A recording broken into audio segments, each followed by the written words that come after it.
Wastage వారి agri 82 ఇది wastage granules. ఇది చల్లడానికి, ఇది ఇందులో కలపడానికి.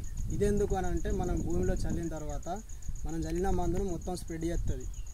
ఎక్కడ చల్లింది అక్కడనే ఉండకుండా కణకణానికి దీన్ని స్ప్రెడ్ చేస్తుంది. ఇది మళ్ళీ మనం చల్లిన మందు భూమిలోకి ఎటు పోకుండా ఆపుతుంది. భూమి కూడా కోతకు గురి కాదు ఇది చల్లడం వల్ల. ఇది ఏంటంటే మనం ఇంతకుముందు చాలామంది ఎవరైనా మేము కూడా చల్లినాం ఇంతకుముందు వేరే గోళీలు. అవి చల్లడం వల్ల ఏమైందంటే భూమిలో ఉన్న ఎర్రలు చనిపోతుంది. ఇది చల్లడం వల్ల ఏంటంటే ఎర్రలు ఉంటాయి. ఆ ఎర్రలు ఉండడం వల్ల మన పంట బాగుంటుంది, క్రాప్ మంచిగా వస్తుంది.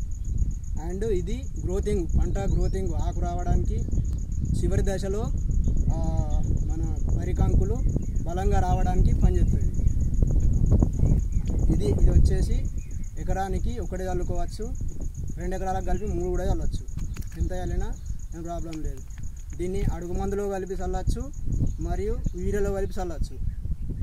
నేను చల్లేటప్పుడు వర్షం పడ్డది కాబట్టి అడుగు మందులో కలిపి చల్లలేదు. ఇప్పుడు యూరియాలో కలిపి చల్లుతున్నాను. దీన్ని చల్లిన దీన్ని కలిపి ఫస్ట్ దీన్ని మిక్స్ చేయాలి. ఇది ఒక తట్టలో పోసుకోవాలి ఫస్ట్.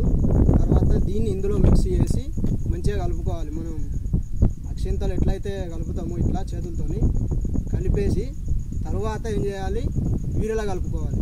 ఆ యూరియాను కూడా మళ్ళీ మంచిగా మిక్స్ అయ్యేటట్టు కలుపుకోవాలి. కలుపుకున్న తర్వాత అప్పుడు మనం పొలంలో చల్లుకోవాలి. Okay, thank you. Wish you wealth, wastage.